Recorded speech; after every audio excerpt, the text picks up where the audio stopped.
Good afternoon, everybody. Let me see a show of hands of how many folks are here from healthcare systems or hospitals. Okay, yesterday I had the honor of doing a presentation at Social Health, and nobody in the audience raised their hands. And I represented 6,000 hospitals in the United States for the conference, so I'm glad to see we have some folks here that are here from healthcare. I have been working at the University of Maryland Medical Center since 1999, managing their web program, building up their website content and traffic to the site. But really, I think I'm here more today because of the work I've been doing with my hospital social media list. I started this about 3 years ago as an effort to create a resource for the industry so that people in healthcare, in hospitals, could see what other hospitals were doing.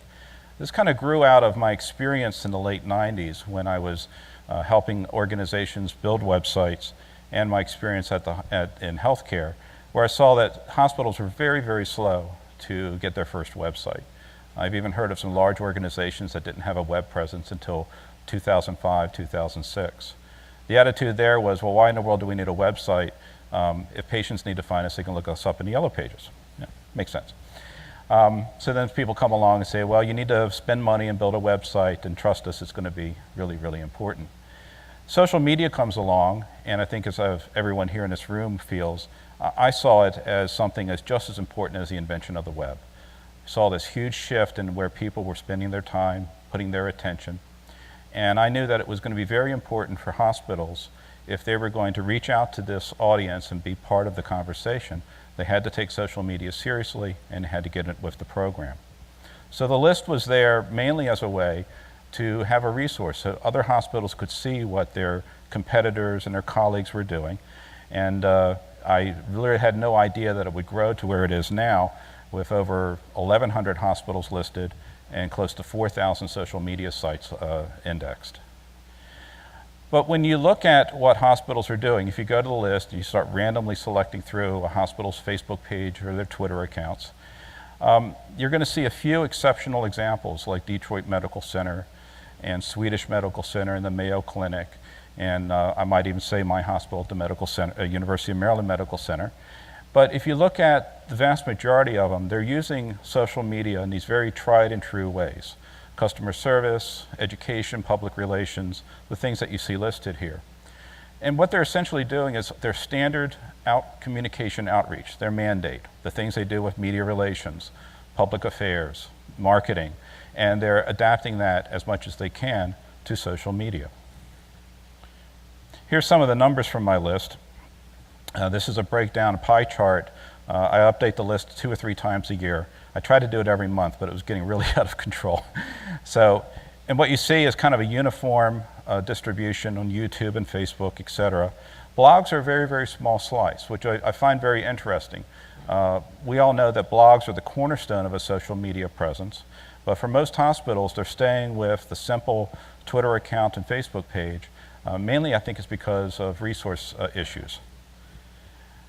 I also track the number of hospital accounts over time. So this is a Twitter versus YouTube month-by-month graph of hospitals on social media.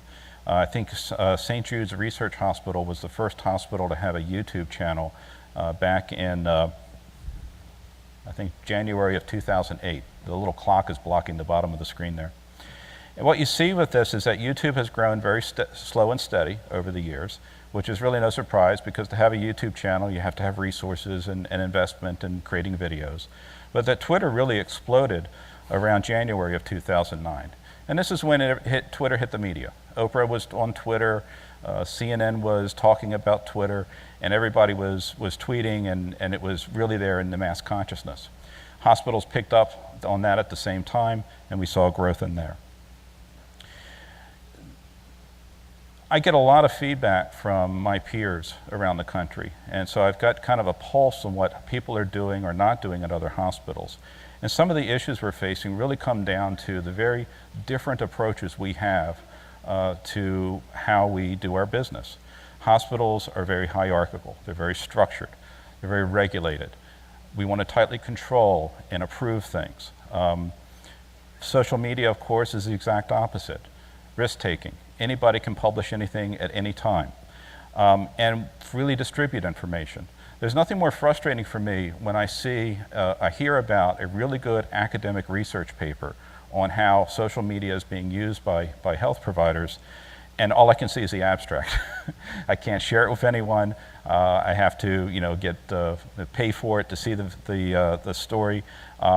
So there's this real disconnect between how hospitals are organized and structured and the social media that we're trying to get into.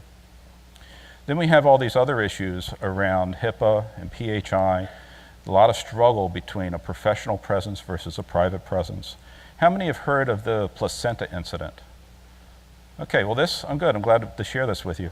This is something that happened about 2 years ago, maybe a year and a half ago, and there were 4 student nurses at a school, and they were having their first lab exercise where they were working with human placenta. And they're young nurses, young student nurses. They were very excited about this. They asked their instructor, is it okay if we take a photograph because we want to tell our friends on Facebook about the exciting things that we're doing? The instructor didn't really know what Facebook was and said, well, okay, I guess so. 2 hours later, the instructor found out what Facebook was and called the students and said, no, you've got to take that down. The students took it down, but it was too late. The administration found out that this had happened, and the 4 students were expelled and kicked out of school because of putting up a photo like this.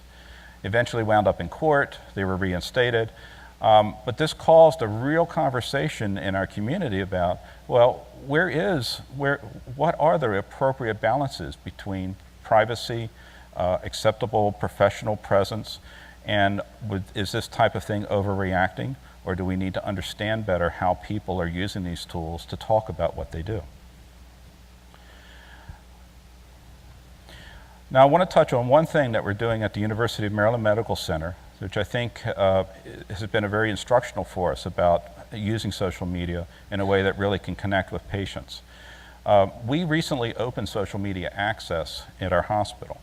It took about a year of work. I was given the mandate by my CEO to open up social media access. One of the things that has been a real stumbling block for many hospitals, and something I get a lot of calls on, is social media is blocked at our hospital, but I'm told I need a Facebook page for the hospital. How do I do that? I've heard of people who are bringing in their own laptops and paying for their own personal connection to the internet so that they can take care of the hospital's Facebook page during the day at work without going through the network where it's blocked. There's a lot of issues around that, but I think what's resonating most with hospitals is that they're hearing from their patients. Patients are saying, at the very time that I need the support of my community, when I'm in a crisis situation, I have my notebook here, my laptop here, and I can't connect to Facebook. I can't connect to my support groups. And so this is starting to affect patient satisfaction, which is something that hospitals are really concerned about. And so whatever the trigger is that makes a hospital open up access, I'm all for it, but that's one that I'm seeing more and more come along. So we opened up access after about a year-long process of working with HR and legal and setting up guidelines, et cetera. And one of the things that happened as soon as access was opened was that we got requests from different departments who wanted to have patient support groups. And we currently have 4 groups for these different 4 conditions. We launched them around March of this year, and these groups have between 10 and 40 members. These groups are requested by our patients. They're restricted to our patients. They are literally an outgrowth of the very traditional face-to-face support group that hospitals have been holding for decades. And they're managed by the same group leader. We set it up in our communications department. We work with the moderator, the group leader, to make sure they understand how to use Facebook. Usually that's not a problem. And supervise them and kind of watch what's going on. We're using a mixture of closed and secret Facebook groups. 3 of them are closed, 1 is secret. So we're really conscious of patient privacy, and we make sure that any members are approved by the moderator and nobody can just go in. We also set up these terms and conditions, so anytime a patient comes in, we make sure they get a copy of this, they understand what the rules are about working in these groups. And the results are pretty much what you would expect. And to me, the surprise is that there's really, the good news is that there's no surprise. Activity levels vary by group. Some of the small groups are very inactive. The larger group is very active with 3 or 4 posts a day, lots of comments and lots of feedback.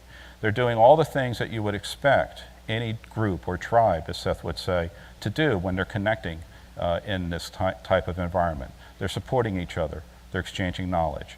They're asking the question, does this happen to anyone else when I take this medicine or when I deal with this condition? And there's a mix of not only stuff related just to the health topic, but also anything else that's coming along.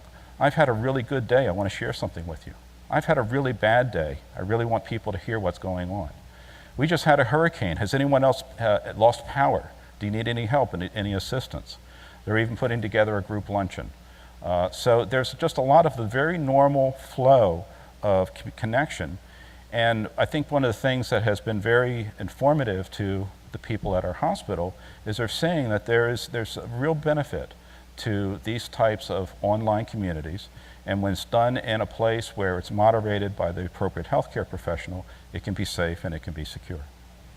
And with that, I think we're ready to take questions. Thank you very much.